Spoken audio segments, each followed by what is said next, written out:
वार्तायां लुप्यमानायाम आरब्धायां पुनः पुनः लोभाभिभूतो निःसत्व परार्थे कुरुते स्पृहा। बार बार प्रयत्न करने पर भी जब इसकी कोई जीविका नहीं चलती तो यह लोभवश अधीर हो जाने से दूसरे के धन की इच्छा करने लग जाता है। लोभाभिभूतो निःसत्व परार्थे कुरुते स्पृहा, मतलब व्यक्ति परिश्रम करे, नौकरी करना चाहे, काम करना चाहे, जब सब ओर से थकित हो जाता है, पराजित हो जाता है, बस फिर तो उसको दूसरों के धन का आश्रय, चोरी करना, डकैती करना, लूटपाट करना, कहीं ना कहीं व्यक्ति इन सब चीज़ों में भी लग जाता है। क्यों? क्योंकि उससे स्वयं नहीं कमाया जा पाता। कुटुंब भरणा कल्पो मंद भाग्यो वृथोद्यमः श्रिया विहीन कृपणो ध्यायन् श्वसिति मूढ़धीः। जब मंद भाग्य के कारण इसका कोई प्रयत्न नहीं चलता, मतलब इसने जो भी करना चाहा सब करके देखा पर नहीं चला, तो यह मंद बुद्धि धनहीन होकर के जो कुटुंब के भरण पोषण में असमर्थ हो जाता है। फिर क्या होता है, व्यक्ति को मान लो कोई ऐसा निकल गया, उसने बहुत परिश्रम करा, मेहनत करी, धन नहीं कमा पाया और कुटुंब का भरण पोषण नहीं हो पाया, तब क्या होता है, फिर जो है ना श्रिया विहीन कृपण हो जाता है, श्री विहीन हो जाता है और ध्यायन् श्वसिति मूढ़धीः, वो मूढ़ बुद्धि दीन और चिंतातुर होकर बड़ी लंबी लंबी सांस छोड़ने लग जाता है। अब मैं क्या करूं, कैसे परिवार का पालन पोषण करूं, कैसे हमारी गाड़ी आगे चलेगी। फिर होता क्या है, वो अब आगे की जो बात है ना, बड़े ध्यान से सुनिएगा। अगले श्लोक में जो बात कहते हैं ना, ये आपकी मेरी पूरे संसार की बात है, ये सबके साथ होगा। अगर विश्वास करो ना करो, लेकिन ये होगा। अगर जो ऐसा हुआ जैसा इसमें लिखा है तो जरूर होगा। तो सुनिए, एवं स्वभरणा कल्पम तत्कलत्रादयस्तथा नाद्रियन्ते यथा पूर्वम कीनाशा इव गोचरम।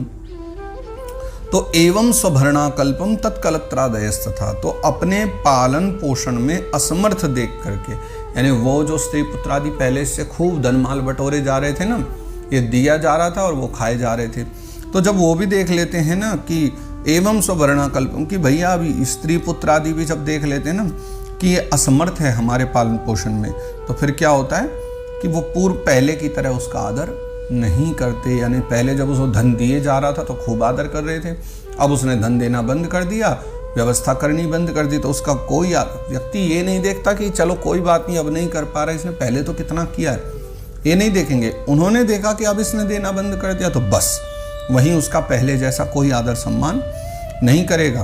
कैसे? नाद्रियन्ते यथा पूर्वम कीनाशा एव गोचरम, यानी जैसे कृपण एक किसान होता है ना, वो बूढ़े बैल की उपेक्षा कर देता है। समझदार किसान कौन है?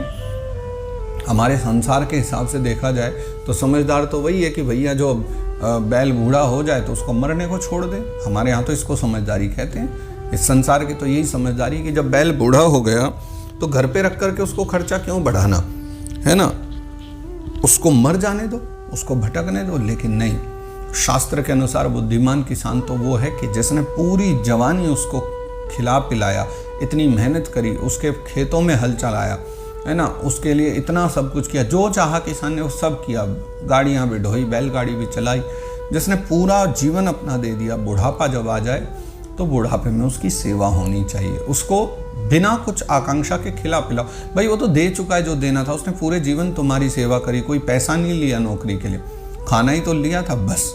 इंसान अगर कोई आज के समय में वो करे तो वो इतनी तो तनख्वाह लेगा कम से कम कि पूरे महीने के खाने के बाद भी उसको ऊपर से बहुत बचत हो। सिर्फ खाने के लिए कोई नौकरी नहीं करता, उसके लिए और भी ज़रूरतें होती। लेकिन बैल को तुमने क्या दिया? सिर्फ और सिर्फ खाना, और उसमें उसने पूरे जीवन तुम्हारी सेवा करी, कभी 1 रुपये की तनख्वाह नहीं मांगी। तो भैया कम से कम यही समझ करके कि हमने कुछ ज़्यादा नहीं दिया, बुढ़ापे में उसकी सेवा करनी चाहिए। हमारे यहाँ ऐसे खूब लोग रहे जिन्होंने बुढ़ापे में बैलों की खूब सेवा करी है, खूब खिलाया पिलाया उनको जब तक वो जिए। तो लेकिन कृपण जो किसान होते हैं वो क्या करते हैं, फिर उस बूढ़े बैल की उपेक्षा कर देते हैं, उसको मरने के लिए छोड़ देते हैं। तो ये संसार भी बिल्कुल वैसे ही करता है। कीनाशा एवं गोचरम, जैसे गोचर यानी वो बैल, उसकी उपेक्षा कोई कृपण किसान करता है, ठीक वैसी बच्चे भी उस व्यक्ति की उपेक्षा कर देते हैं, बच्चे पत्नी भी, जो अब कमाने में असमर्थ है, या ये कहें कि जो अब उनको कुछ नहीं दे पाता है। लेकिन समस्या देखिए, तत्राप्य जात निर्वेदो ब्रियमाण स्वयं भृतैः जरयो पात्तवैरूप्यो मरणाभिमुखो ग्रहे। फिर भी से वैराग्य नहीं होता, मतलब इतना सब देखने के बाद भी, है ना, अजात निर्वेद, उसके बाद भी उसको वैराग्य नहीं होता। जिसने उनको स्वयं पाला था वही अब उसका पालन करते हैं। वृद्धावस्था के कारण रूप भी बिगड़ जा रहा है, शरीर रोगी हो गया है, अग्नि मंद पड़ गई है, और भोजन और पुरुषार्थ दोनों ही कम हो जाते हैं। ना तो भोजन ही ज़्यादा कर पाता है और न ही उसके शरीर से पुरुषार्थ हो पा रहा है। और होता क्या है, मरणाभिमुखो गृहे, अब वह मरणोन्मुख होकर घर में पड़ा रहता है। यानी अभी वृद्धावस्था की बता रहे हैं, एक अवस्था ढलने के बाद व्यक्ति का क्या हो रहा है। आस्तेव मत्योपन्यस्तम गृहपाल इवाहरन आमया व्यप्रदीप्ताग्निरल्पाहारोल्पचेष्टितः। फिर कुत्ते की भांति स्त्री पुत्रादि के अपमान पूर्वक दिए हुए टुकड़े खा करके जीवन निर्वाह करता है। गृहपाल इवाहरन, गृहपाल मतलब घर का कुत्ता। जैसे पालतू कुत्ता घर के कोने में पड़ा रहता है ना, रोटी दे दी समय पर सुबह शाम और खा लिया। मानव की भी गति ऐसी आ जाती कि मान सम्मान कोई नहीं बचता है, मान सम्मान कोई नहीं दे रहा है। क्या करते हैं, सिर्फ और सिर्फ सुबह शाम जो है रोटी डाल दी, टुकड़े डाल दिए, और कुत्ते की भांति वो घर में पड़े रहता है और अपमान पूर्वक उसका जीवन चलता रहता है।